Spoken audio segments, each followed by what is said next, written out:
This is the Wet Lunch on the High Seas podcast with historian Stephen Ujifusa. Business, history, and culture with a nautical twist.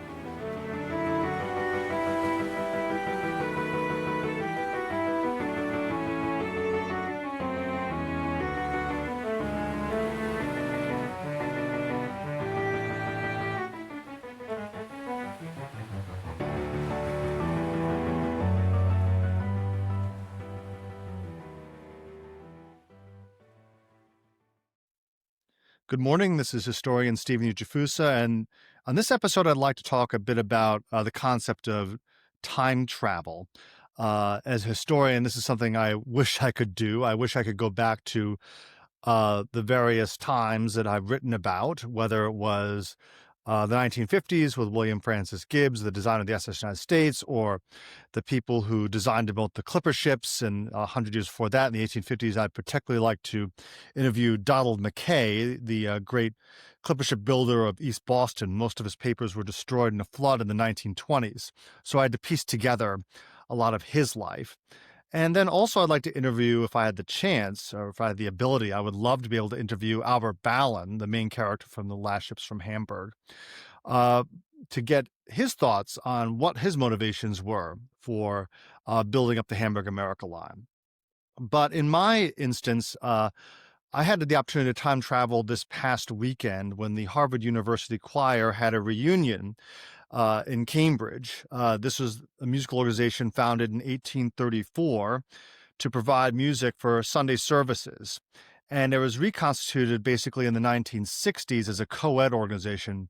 Apparently in the mid to late 19th century, joining the university choir was a way for members of the then all-male student body to avoid supervision during worship services in Appleton Chapel, where they could doze off or goof off while everyone else in the nave below had to pay attention.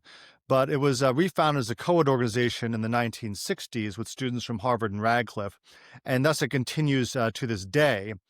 And I was very lucky to join this organization during my time as undergraduate. My musical training was rather spotty, and I had to play catch-up pretty hard during my time in the university choir. And the privilege for this was that as a member of the university choir, we had to sing 2 anthems every Sunday, plus Anglican chant. And the musical repertoire allowed us as singers to time travel about 500 years from the beginning of Western music as we know it, Renaissance polyphony with the music of Thomas Tallis and William Byrd, all the way up to modern 20th century church music. Most notably, we sang some very difficult stuff by John Tavener.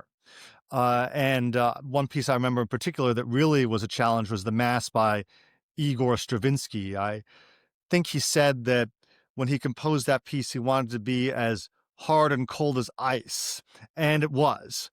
But in any case, it was wonderful to go back to Cambridge for this reunion. About 50 or 60 or so alumni who went to college as far back as the late 1950s showed up and joined the current choir of around 45 undergraduates to make music together. We did a sing-through of the Schubert Mass in G and also the Bach B minor Mass. And just for fun, not for performance. And it was particularly meaningful to sing through the Bach B minor Mass, even though it's a very hard piece to sing unrehearsed, especially sections like the Gloria. But there was the movement that I found really incredible was the final fugue, the Dona Nobis Pacem, which we sang after we read the names of university choir members who had passed away. And this piece is a choral mountain in many ways, in terms of the heights it reaches. And looking around at my fellow choristers, it was extremely emotional. Some people were crying, actually, as we were singing through this piece. And then I had got tears in my eyes.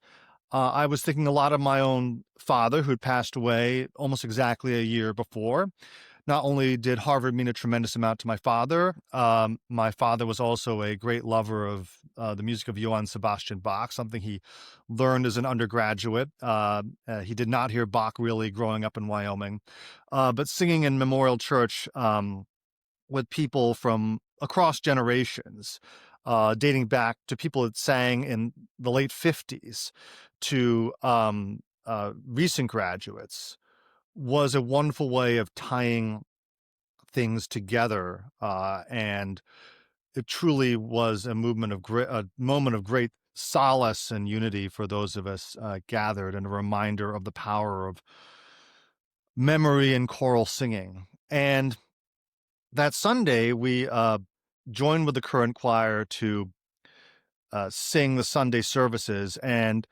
I made a remark at the dinner that Saturday night before the service that this reunion is one of the few times that we can mentally time travel back to our times as youths in our late teens, early 20s, when the world seemed fresh and full of possibility, and we approached music and learning and life with a sense of wonder.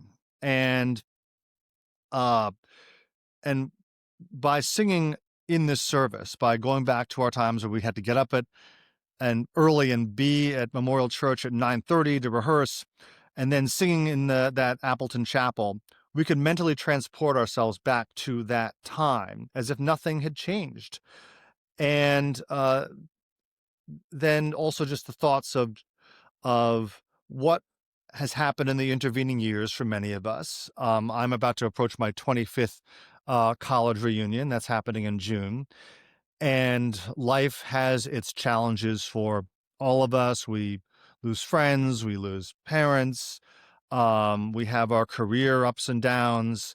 But to be able to sing in this space and return mentally to this time when we were young and sing music that is timeless, that does not change, and to experience things that even 25, 30, 40 years later are pretty similar is a wonderful, affirming experience.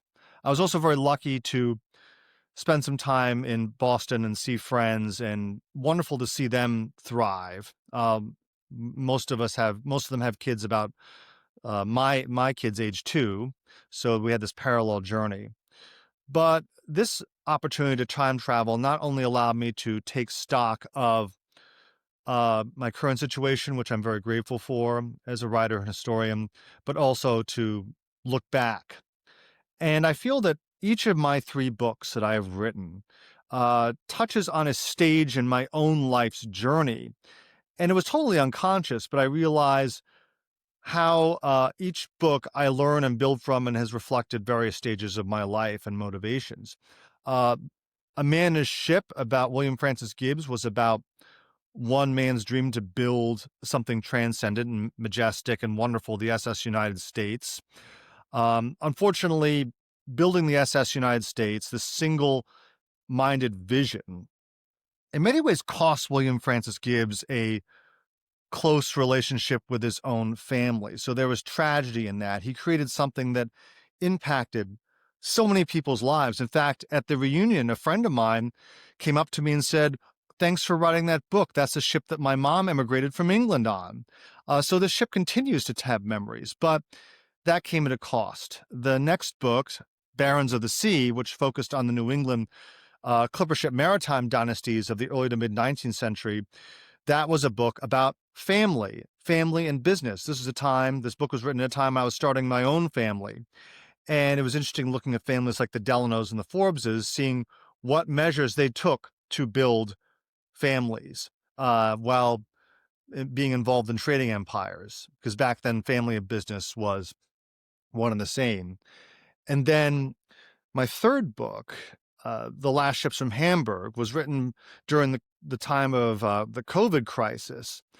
And it was a book that really meant a lot to me because it allowed me to explore what is the meaning of immigration? What does it mean to be an American? Who is an American?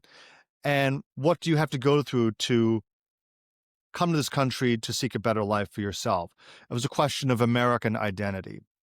And my fourth book the Age of Traction, about the rise and fall of the electric streetcar. This book is an exploration of American cities during the Gilded Age. What made American cities look the way they do? And I have been a resident of a city for most of my adult life, and living in Philadelphia, I finally now have the chance to examine close up what makes a city work, what makes it fail, and the issues in this book, transportation, housing, affordability, the power and flaws of tremendous wealth are now extremely relevant today, and something I've been thinking a lot about. So I have been lucky in my life to be able to time travel in so many ways.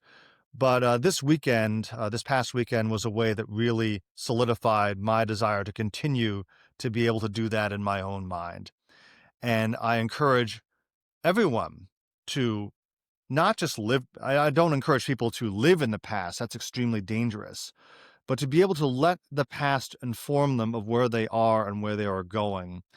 And also to have a measure of humility about one's place. And that a lot of things that are happening right now have their roots in things that go way, way, way back. And history does have a tendency to repeat itself. And I think that people have not changed all that much in terms of their own motivations and wishes, in spite of vast technological changes. But it is wonderful to see and to take comfort in that some things don't change. This is historian Stephen Ujifusa. Thank you so much for listening.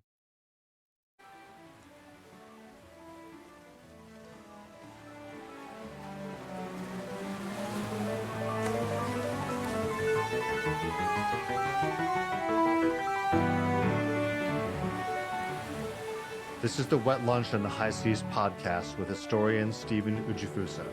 Thank you for listening. You can expect new episodes every week. To subscribe to the Wet Lunch on the High Seas podcast, visit steveujifusa.substack.com.